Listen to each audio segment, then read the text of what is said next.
Assalamualaikum warahmatullahi wabarakatuh. Terima kasih sudah mengklik video ini. Apa kabar semuanya? Semoga kalian baik-baik saja ya. Selamat datang di channel Tiramisu, di mana kami akan membahas berita terkini dengan sudut pandang yang mendalam. Saya Arya, dan hari ini kita akan membahas sebuah berita yang sedang hangat diperbincangkan, yaitu tentang film Ipar Adalah Maut. Yuk kita mulai. Jangan lupa siapkan cemilan dan minuman yang kalian sukai. Let's go. Film Ipar Adalah Maut yang diangkat dari kisah nyata ini sudah tayang di bioskop sejak Kamis 13 Juni 2024. Dalam ceritanya, Ipar Adalah Maut menceritakan tentang perselingkuhan dalam dunia nyata seperti apa yang mereka alami. Sebutlah dia Nisa, si pemilik cerita pahit yang diceritakan oleh storyteller Eliza Ziva. Dari kisah nyata yang diceritakan oleh Eliza Ziva ini kemudian diadaptasi ke dalam sebuah film yang berjudul Ipar Adalah Maut. Jadi gini, awal mulanya Nisa ini nge-DM ke Eliza. Nah, udah gitu si Nisa menceritakanlah semua kejadian yang dia alami dengan suami dan adiknya, sampai akhirnya diangkat menjadi sebuah film yang sampai sekarang masih hangat di kalangan masyarakat.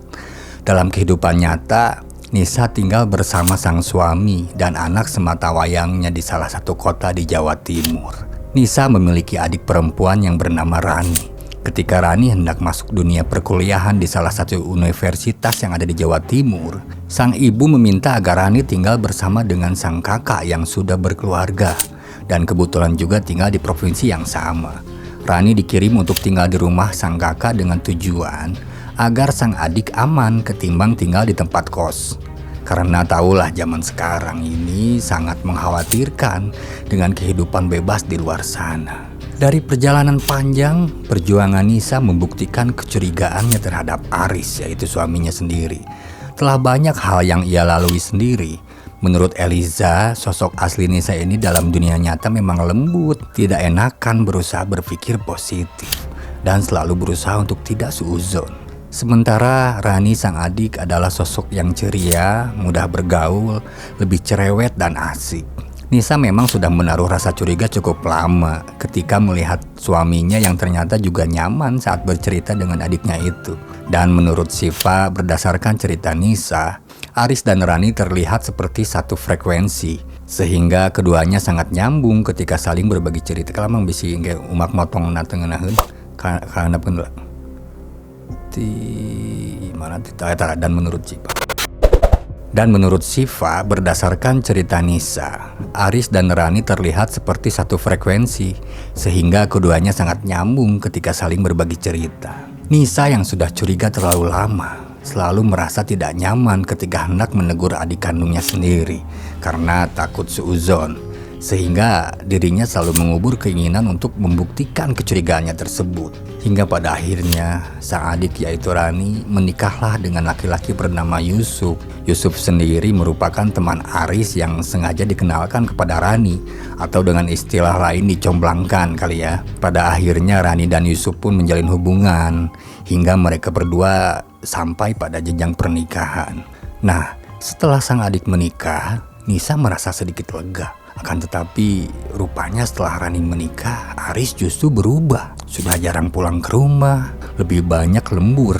Bahkan uang bulanan Nisa mulai berkurang. Hal itu tentunya membuat kecurigaan Nisa muncul kembali. Untuk membuktikan kecurigaannya itu, Nisa sempat curhat kepada sahabatnya sendiri. Sahabat Nisa itu pun sudah menyarankan Nisa untuk menyadap WhatsApp hingga lokasi sang suami. Namun Nisa tidak mendapatkan bukti apapun. Akhirnya Nisa memilih untuk berbagi cerita kepada Rani, adiknya itu. Rani juga menyarankan kepada kakaknya agar mencoba menyadap lokasi hingga mutasi rekening Aris. Lagi-lagi Nisa tidak menemukan bukti apapun. Hingga suatu saat sahabat Nisa bercerita sebuah aplikasi kalkulator di handphone yang mampu menyimpan banyak file. Mang aplikasi kalkulator juga gitu. Ayam mah? Rek apal euy. Mendengar hal itu, Nisa pun mencoba memeriksa HP suaminya dengan mencari aplikasi kalkulator yang dimaksud.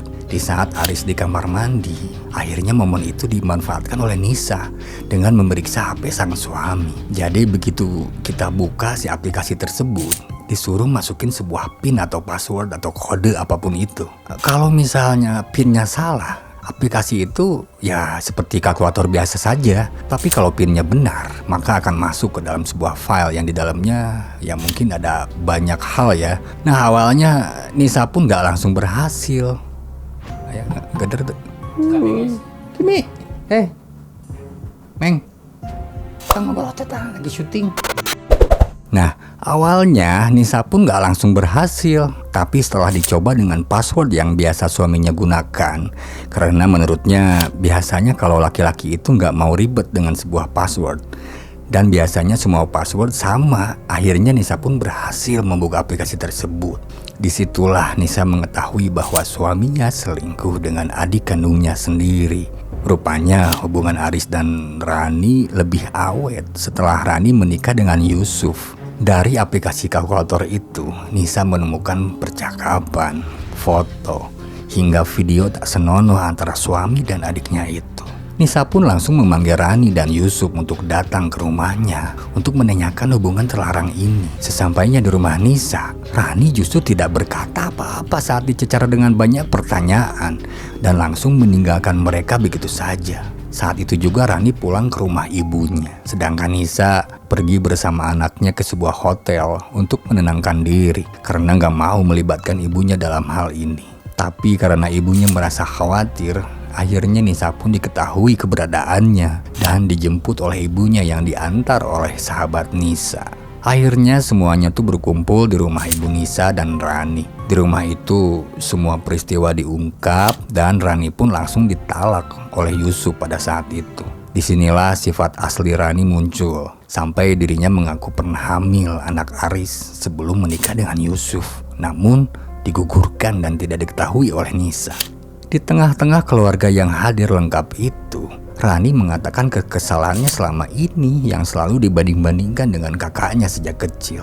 Mulai dari prestasi sekolah hingga paras yang sering dibandingkan oleh orang-orang sekitar. Dan saat itu Rani merasa bahwa kakaknya hanya menikmati semua pujian dan tidak pernah membelanya sebagai adik saat dibandingkan oleh orang-orang di sekitarnya. Dari semua yang terjadi dengan Aris dan kakak kandungnya itu, Rani bahkan tidak meminta maaf sama sekali karena dirinya merasa tidak ada yang salah. Bahkan saat itu Rani membandingkan bahwa dalam hal mengurus kebutuhan laki-laki, dirinya lah lebih unggul 10 kali dengan kakaknya. Seperti kebiasaan, Rani langsung pergi dari rumah dan tidak pernah memberi kabar lagi. Melihat keadaan tersebut, sang ibu pun jatuh sakit hingga mengalami demensia yang terkadang jalan sendiri tanpa pamit entah kemana. Nisa yang belum sembuh dari lukanya sendiri ini harus merawat ibunya yang sakit, sementara Rani tidak bisa dihubungi sama sekali. Menurut Nisa, kesakitan ibunya itu bukan karena Nisa sakit hati akibat rumah tangganya hancur. Akan tetapi sang ibu tambah sakit akibat kekecewaan dan trauma berat dengan apa yang dilakukan oleh Rani, anak kesayangannya tersebut. Jadi intinya, ibunya ini merasa sudah gagal dalam hal mendidik anaknya dengan kejadian yang sudah terjadi. Nisa yang berusaha merawat ibunya hingga sembuh ini pun berpikir bahwa jika adiknya pulang ke rumah, mungkin saja sang ibu bisa sembuh. Nisa yang tidak pernah bermain sosial media ini pun memutuskan untuk membuat akun pribadinya dan mengunggah keadaan sang ibu dengan tujuan agar Rani bisa melihat dan mungkin saja itu bisa membawa Rani pulang ke rumah.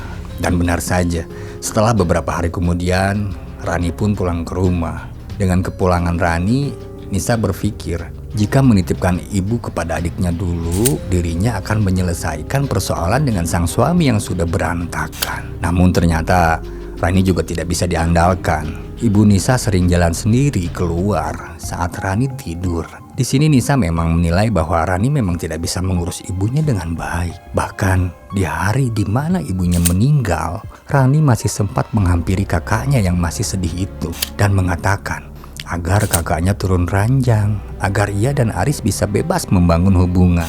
Hal itu diminta Rani kepada kakaknya di hari kematian sang ibu. Di hari kematian ibunya, Rani bahkan sempat menyodorkan baygon kepada kakaknya dan berkata agar Nisa menyusul ibunya. Namun lagi-lagi Nisa yang memiliki hati yang ikhlas dan tulus ini selalu memaafkan sang adik. Menurut Nisa, dirinya harus tetap memaafkan sang adik meski Rani sudah memperlakukannya demikian.